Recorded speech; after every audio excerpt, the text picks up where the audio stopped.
I was interested in possibly purchasing or leasing, most likely leasing, a luxury crossover. Not a full-size SUV the size of the Cadillac Escalade, but a luxury crossover a little less than $65,000, because eventually the Azero lease that I'm holding is going back very soon, in fact. But I went into Volvo for the first time to check out one of their cars, the XC90. What drew me to check out the car was this interior. I wanted to see exactly how this looked in person, how it felt in person.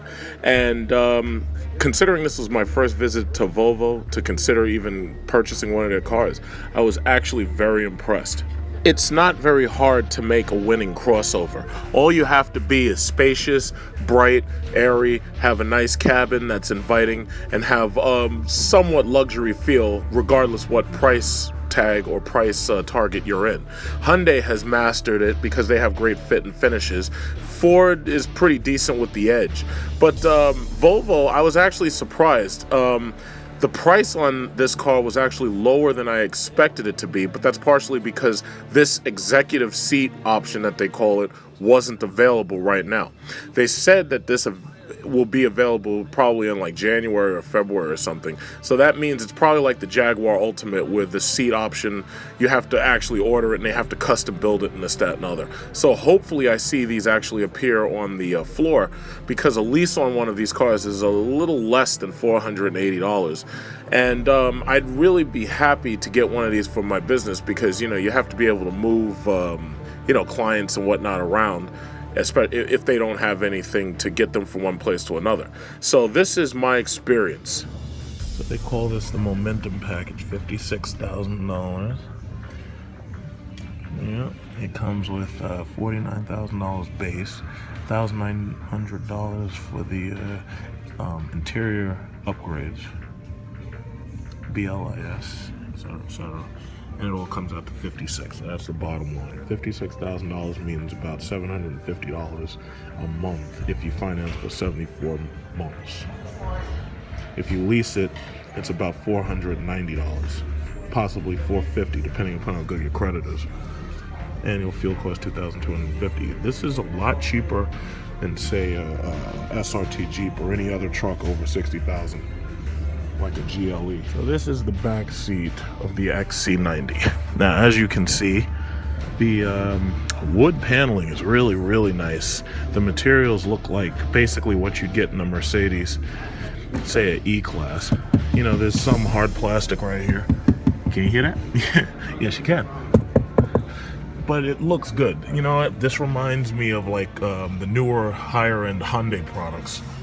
I mean, it looks good. Now, somebody's going to criticize me. Oh, how could you dare say it's a Hyundai product? I didn't say it was a Hyundai product. I said it reminded me of one. Slow your roll.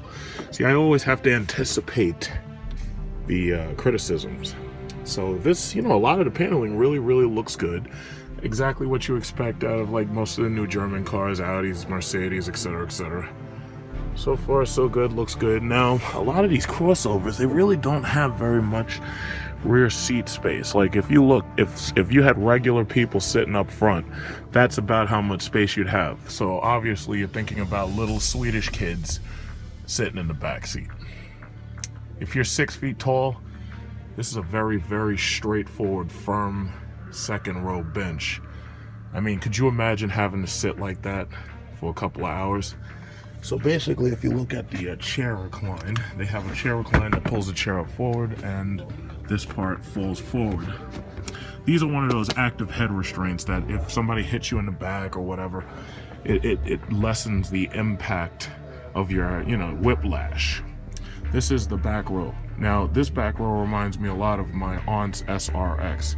There's really not a lot of seat space back here, so you're talking about little tiny children.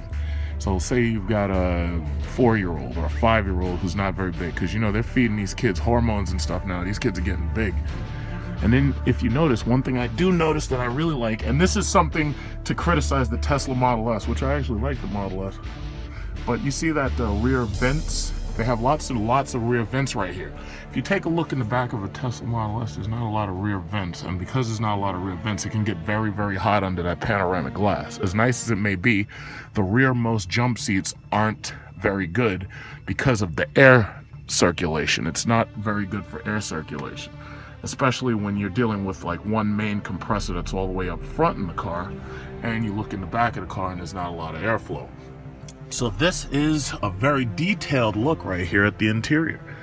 Now, yeah, there's a lot of professional reviews of the XC90. There's a lot of those already, but I do things my way because I want to see it for myself. And not only do I want to see it for myself, I want to drive it for myself, I want to feel it for myself. I do the things that the professional reviewers do not, because this is a completely unprofessional review. So, it's a good looking back seat. What's this? Is this the... Okay. I guess this is where your kid is going to store his He-Man toys or whatever it is kids play with nowadays. The Pokemon cards. As you can see from where I am, unless you fold down the third row, there's really not a lot of cargo space behind that seat. So you can see that yourself. If, let's say you had a 50-inch television that you wanted to fit in there, there's no way you'd be able to fit that television in here without folding down this row right here. Now, I'm sure there's like a button or something back there, so I'll just take a look at that in a minute.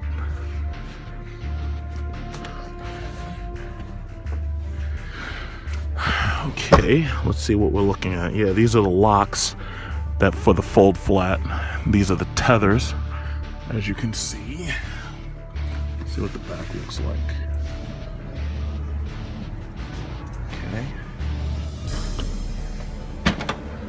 Okay, so obviously you're dealing with, you got safety things and everything.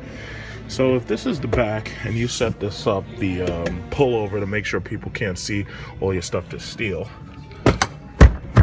Fold flat, and this is how much space you've got. That's a decent amount of cargo space, but only without the third row. So if you're talking about, like, if you have a family of like 5 and you've got cargo, this could get a bit tight. Family of 5 and a lot of cargo could get a bit tight back here. I have to say the materials feel really good, so I like that. That's pretty nice. Materials feel pretty good. Okay, so as you can see, it looks pretty good. Let me go take a look now at the driver's space. Buttons for lock, auto down. Okay, closes nice and quietly. That's nice. Okay. All right. Okay, so the driver gets window locks, powered mirrors, and whatnot. Yeah, very nice materials. I like that. Very, very nice materials. So let me set it up so that I can sit in it. Let's see how comfortable it is to sit in.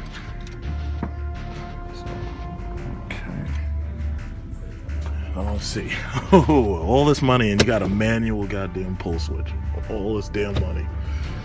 So, this is what the inside looks like. Obviously, you have a rolled off with drive modes. There's a engine button here, start stop, as you can see, and this is the switch for the transmission. And then one of the things that they did was they put this pad screen here. It looks like it's about the same size as, say, an iPad. I'd say about what, like an iPad mini. It looks about the same size. The iPad mini might actually be bigger. But, you know, if you come from one of these European countries, this is what your cars are a lot like, you know? I mean, they got some good-looking colors. They got great materials. It feels very, very luxurious. It feels nice. But it just doesn't really wow me. Like, there's nothing in here that blows me away. Like, here you got this rimless mirror that Cadillac uses. I'm not sure what company makes these things. But I have, I'll say, other than the fact that this thing has this manual pull switch, I like the seat space. It's comfortable. I like the rimless mirror. I like the dials and buttons all feel good. It feels like what you'd find like if you're flying in a Citation jet and you have the luxury package. I think most of you know that I make airplane videos. I'm going to try to make more, but I have to figure out a good way to mount my cameras and everything. So here, this is interesting. They have a dual portion pull panel here. So you see this? So it pulls all the way back for all your cups. And these cup holders aren't very deep, but it looks like they have enough space if you're one of those people who drink like big gulps. Looks like they have enough space. There's no way to test that without going to a 7-Eleven and getting their newest big gulp cup. Okay. Auxiliary port, USB port, temperature for the rear second row. Okay, all that looks good. Okay, all this looks good. So first, I want to talk about it before I actually turn it on. This way we can all understand what this thing is made of before. Oh, this looks like a glove compartment button. What happens when I push this? Oh shit, look at that. But you can only push it and make it come out. Unfortunately, you know, can't make it go back by itself. Oh. I don't have enough. That's interesting, right? So it's always the little things. I like to look at the little details of these things. So this way when I drive it, I can say, yeah, you know, it drives pretty good and it's easy to use and this, that, and other. The materials are really nice. You know what this reminds me of? It reminds me of an Infinity. That's really nice.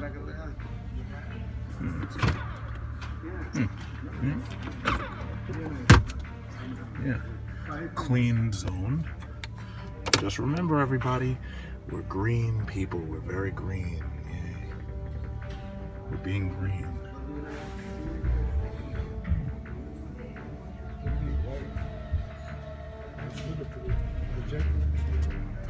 Oh yeah, yeah. I'm a pretty tall guy, you know. It's pretty spacious. It's pretty nice. Okay, I am not going to play music because, as you know, YouTube gives you problems if you have music in here that's not licensed. Before I look at that, I also want to tell you, I noticed this, what I didn't notice before. There's little Swedish flags on here. I think that's Sweden. I think, I don't really know. But nice little flag labels, I like that. So anyway, this is the panel.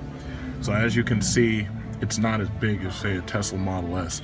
It's a nice little panel, nice and simple, right? Let's look at the, oh wait, how you did it? Okay, you touch the radio. Let's see, 101.9, that used to be CD 101.9. They used to play smooth jazz. Here in New York City, the radio stations you mostly listen to are rap is 97.1, 1010 Wins is New York City news, then there's 103.5 if you like electronic dance, and on top of that there was CD 101.9, which was smooth jazz, but apparently not a lot of people listen to it for some reason. Let me see the radio controls. I guess nope, these aren't volume. You know, it takes some time to figure this out. Let's see. Okay, so you touch and slide. Okay, so that works. Touch and slide. Let's see, manual tuning, it says. Okay, so maybe I can slide this here, yeah. See, that's what I like. These intuitive interfaces are really good because you can basically figure it out just by saying, you know what, this makes sense to do, so you can just do it. It works. Okay, so that's 103.5. Now let me see, where's the volume knob? There's no volume thing on the back of this. That's odd. I don't see I don't see an up knob. Oh, you know what it probably is? Right here. It's probably turned on. There we go. They're playing I Am Titanium by Shaw, but there's a lot of static. So, okay, so that's the volume roller. It's a rolling dial. Play button. Now, I see this. That looks like a sensor. That doesn't look like... You can't put an SD card in there, so there must be someplace else you could. What happens if you push here? What is that, home? Maybe that's home? Yeah, I think that's home. So it tells you scroll horizontally to access side panes. Okay, ooh, okay. Okay, so you got park in, park out, the parking camera, sport mode, all those things accessible through here. Let me tell you something right now. Electronic stability control should always be a button for the driver, and it should always be right over here. Notice how they have the liftgate control right here. That's a bad place to have the liftgate controller. That's a bad place to have it. What they should do is they should have liftgate controllers right here, where both the passenger, like your soccer mom, can get to it, your daddy can get to it, whatever. And they should have anything that has to do with the actual stability of the car should be on this side of the driver. They should never put these things where, you know, people have access to it. But stability control is on this side. Lane keeping assist. I like the way Kia puts their buttons in. They would put all these buttons right here. And I think that makes the most sense. You put all those buttons on that side. Okay, so you got road sign information. So this is one of those cars where it reads the road signs and constantly reminds you, hey asshole, you're speeding. You know? 6.2 miles per gallon. I hope that's not its real average. Okay, so what we got here? AM, FM. Okay, this is all radio information, car status. Okay, that's interesting. Status. No values available, tire pressure monitor. Okay. Driver performance. Oh yeah, it tells you that you're a shitty driver and you're not saving the earth by getting more miles per gallon. How about that? You should have less of a lead foot. Auxiliary, remote updates. So you can do remote updates, a lot like Tesla's Model S, that's good. Car status, okay. Messages, okay. You can get text messages delivered to the screen. That's something Sync had in it. You see, this is actually a really, really nice system right here. Now, granted, there's not very many physical dials, but this is actually a really nice system. Ford should be putting this in their car, but the problem is if it's in Volvo, obviously they're not going to want to make all the cars look like this. So what they really should do is they should stretch, the Ford car should make a wide screen.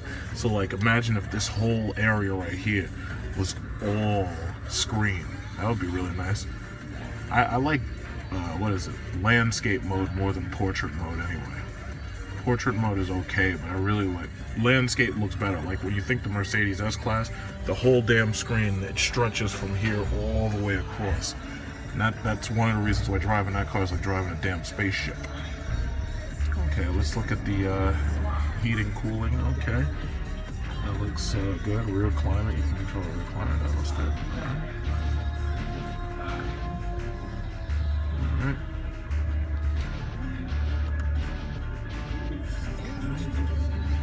Alright, it's a good looking system. Okay, and then this transmission button has a button on the back for, there's a button right here. Okay, so pretty much those are the main electronic systems of the car. 12-volt charger. I don't see many more USB chargers. I'm actually surprised. Usually they put a lot of those in the car. But yeah, so far so good. Oh, this is the door lock. Door lock and unlock. There's a red light.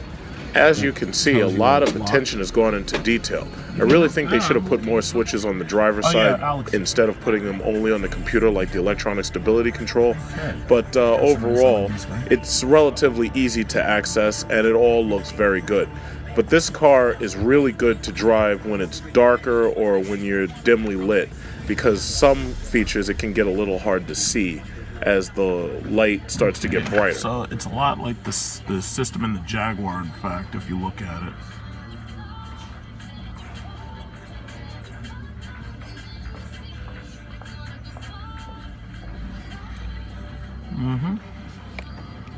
And by touching here, you can get to different things. It's a lot like the Jaguar system in the XJL that we had. Go down to FM, you can push down, up, left, right. You see how that works. It's pretty straightforward. Very nice, actually. Oh, okay. So you can move it straight over to navigation. You can get to navigation here. There's also another one here. I think this is cruise control. So this controls things in cruise control. That's usually the cruise control symbol right there. And you should be able to set and reset the cruise control speed. This looks like the one for messages. So if I push that, look at that, it says 30 miles remaining. If you can see that, 30 miles remaining. And it gives you gallons per hour of your driving, like how many gallons per hour. So you use the line. Yeah, okay. very light. Oh, it's a little yellow switch. I like that. Right there. 4-cylinder. 4-cylinder? Yes. Is there a bigger one? No. No bigger one. No. How many horsepower? Wait. Turbo. Uh-huh. Supercharged. It's a turbo and a supercharger. Yes. How'd they pull that off? Well, they switch. The switch they have very Advanced technology. And what is this? An inverter? No, we're just charging the batteries. Oh, that's yours. Yeah, Okay, yeah, I that's got you, ours. I got Yeah. you. Okay, Just, okay. You know, because people playing with the instrument and batteries dead. That's why. Oh, I got you. All right, 4-cylinder, turbocharged, supercharged. All right, this car delivers 316 horsepower. Really? Yes. All-wheel drive. Okay. All right. In a late day like this, you don't want to use all-wheel drive. You're gonna use front drive. Right. But when you're making a right or you're making a left, So all-wheel it's not drive. always on. Yes, it's not always on. Beautiful. You're going up, all-wheel drive. Okay. If it rains or snow, all-wheel drive automatically. Okay. Okay. So the engine is mounted on the Ford hinge mount engine. What happened? This is, God forbid, you're driving this vehicle, you had a front end accident, this brake and the engine goes down.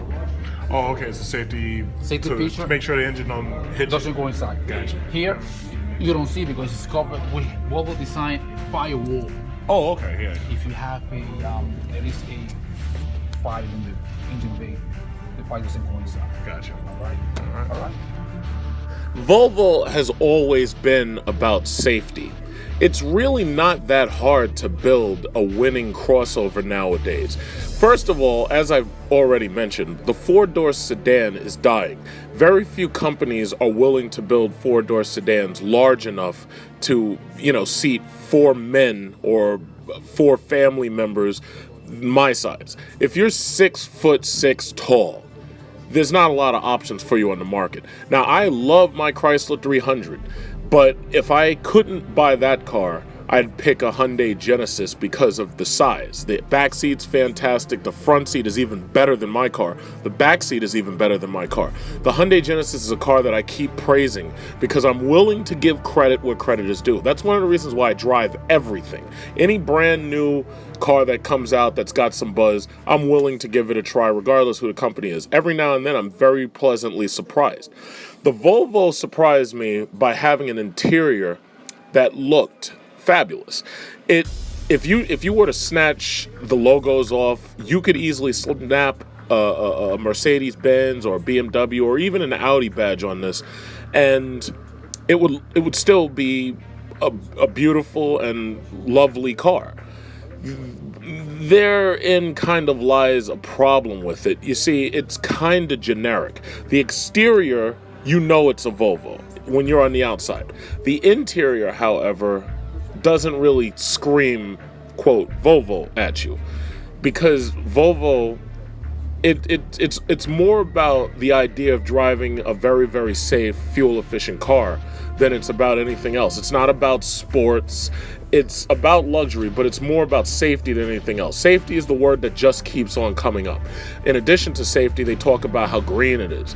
For instance, it has this V6 engine, or I should say a 4-cylinder that performs like a V6 because it is so force inducted that it has a large quantity of air coming into that chamber.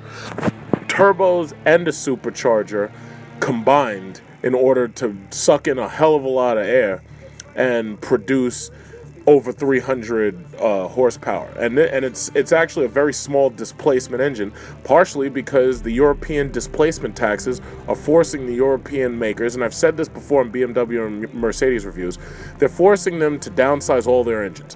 In 10 years, 15 years, 20 years, most likely you won't even see gas engines out of their cars. Everything will either be a plug-in hybrid or it'll be some type of electrified front wheels hooked to a gasoline-powered back or vice versa. As far as the interior goes, everything that you'd expect to see in one of these cars is there. You've got the trajectory, backup camera, you got the side views so that if you have small children walking around the car, you know that they're there. The 3D view that we've seen popularized on Hondas and Maximas and Nissans. Because the Japanese, if you've ever been to Tokyo, and I've been to Tokyo in 2003, if you've ever been there, the parking situations are so ridiculously tight that you have to constantly be aware of all the cars around you. That's part of the reason why Japan is so anxious to popularize all of those automatic parking systems. Here in America, we have enough space where you don't need automatic parking. Only if you're extremely lazy do you need automatic parking. Even in the city, you can pretty much park a car yourself. However, it is interesting and it is park you know, assist. fantastic You if you're lane able to you lane afford keeping an 8, automatic parking and, system that can automatically park itself sport no matter mode, how I'm gonna tight the explain to cars you are. now, As long and as it has also a you small cross amount of traffic space, alert. it can get in there. Sorry. My only Cross problem is traffic if you alert park that close and to other auto people, braking. most likely Now, they don't have that I'm going kind of to engage the technology, park and they're on either auto going to hit your braking. bumper, chip Okay. your bumper, Take my foot off the brake. Take your foot off the brake. you can have It any level automatically. of problems, Okay. It's and that automatic. kind Now, of put the bothers me. car on I drive. don't like that. But for the most part, It's the on drive? interior of this Volvo No, it's was on park. gorgeous. Okay. It was Okay. Now take it for the brake. little, Okay. what car's they still call moving the because it's on auto iPad. brake. You know, that's Gotcha. not actually the Alright. official Alright. name of it Okay, because put the car on iPad's park trademark. again. But that screen Technically, it is a park. easy Yes, to okay. use. Yes, right. The only Now, downside is this on bright sunny park- days like you park see assist. here, as you're When looking you at the parking, picture, right, first of all, when it's you're all backing up smudged up. and you're getting You too can't close, you're even gonna see use the through the camera, smudges. you're If gonna you look use, at this picture right now, you sound. can't Beep, even beep, beep, really beep, beep, means that make you're out too most of the stuff close. on the main Also, screen. when And you're on top of the parking, smudges from your on a fingers, very there's tight the space, brightness from the if you're getting sky too close to the space because over here, or even the car, with or the the sunshade wall or closed, whatever, the problem the car's is if gonna the beep sun's you, coming letting in you at know the that right you're angle, too close. it can Right. make it Otherwise, very you don't wanna difficult smash for your you to phone, see the right? screen. Even this side So or the if other you're side. considering one Same of these thing. cars, I The, really lane love the keeping interior. It's a aid means fantastic that interior. The when you're car, driving on a if you're a straight lane Volvo and customer, went you already know off what to expect out of the, Volvo. marking, But they're I gonna was tell you, actually hey, very, what you very doing? impressed Keep with this straight. car. Gotcha. All right. All SUVs offer some type of drive mode system. If you can even see the screen because of all the smudges, you'll notice that there's an eco drive, which basically gets as much fuel efficiency as possible. Comfort mode, which softens the suspension so it can roll over potholes and it won't be jarring. The ride is already very smooth. Then it has a sport-like handling mode where it's dynamic, and then there's the off-road mode. So obviously if you're driving off-road or into sand or over tree trunks or wherever you people who normally drive Land Rovers in Australia drive, this car can pretty much handle all of it. Volvo wants to save people's money on gas. And this will get how many miles to a gallon on the eco mode, say? Yeah, it's gonna be the same thing. But the thing is, on eco, you're gonna use less gas because you're doing eco. So you're gonna be driving normally. Okay. When you wanna use dynamic, you wanna use the everything together. You're gonna use. I mean, you don't wanna burn a lot of gas. It's just that the performance of the engine is gonna be more efficient. We're using dynamic. We have 2 weeks ago a guy who he's a driver from Mercedes-Benz. He's a race driver. He bought this car because he couldn't believe that how the suite made this car 4-cylinder 360 horsepower. Yeah, it feels really good. It is. And a turbo and a supercharger. It's a turbo and supercharged. Yes. That's interesting. I'm surprised they didn't put like Yes. 2 turbos or something, or 2 No, superchargers. this is twin turbo. The car is twin turbo and it's supercharged. and it's supercharged. Wow. Yes. That's a lot of air. It is. So How many liters is the engine?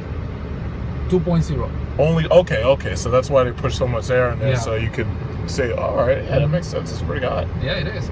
Now, if you see on your dashboard, it tell you the speed limit.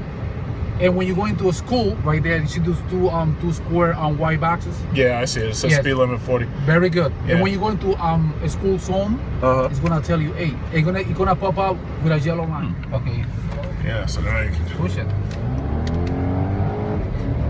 Yeah, okay. I Did take Ford a help lot of make this engine? criticism for only Ford. rooting No, for cars because that I know have a Ford owns stock in shitload of Volvo. power. No, Ford was a My long time. cars both That was get a- yeah, over this 500 horsepower at the I'm crank actually- thanks to yeah, this is pretty modification. powerful. It really And they don't is. even have forced Ford induction. never built Now, engines the for engine in this car Volvo is was a, very strong. The transmission is very reliable, how can I regardless tell how you? long you drive. And Subsidiary? I got No, it some was a good guy mileage that- out of this car. I was Private actually a private company able that to take bought one us. out myself. Okay. But then the And contract I wasn't that did good. about 35, All right, I guess 40 I get to miles test on braking it. right now. And I did, All right, you know, not bad. so bad. I The did guy some pretty didn't good even hit the driving with line. it, and I was All very, right. very impressed with not only the quietness, but I was also impressed with the smoothness, the handling, and everything. So I would definitely consider this as a crossover. Yeah, but You know, it's funny. Gas is $2.77 premium, $2.25 regular unleaded right now in New York City. And today is September, I believe, 18th, 2015. months ago when the sky was falling and gas prices were going down because the Saudis were overproducing and the dollar was changing its value and the Chinese were devaluing the yuan. Well, basically everybody was saying, oh my God, the apocalyptic gas prices and everything's going to hell and blah, blah, blah, blah, blah. Everybody was happy because of the fact they were able to get their energy a little bit cheaper. But we're going into winter and gas right now is $2.77. Gas usually decreases during winter because they stop using those more expensive summer fuel blends that have oxygenated fuels and ethanol and this, that, and other. So basically, hopefully, we could maybe see $2.50 or less gas prices come the winter. We can only hope, right? So there it is. That's the XC90. It's really spacious. It's a lovely, good-looking car. And the interior materials are fantastic. They're all Mercedes-Benz level.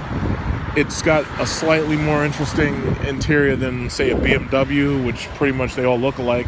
Now, it doesn't feel as stiff as the BMW, but it has a really nice feel to it. I'm very, very impressed with this. This is the first time I really was interested in a Volvo. And it's a simple car. This is what a rich suburban soccer mom would get under $60,000. And here's the smaller one. These are actually pretty interesting cars. A lot of people aren't going to be too interested in them because they're not, throwing horsepower numbers at you. They're not saying 500-600 horsepower.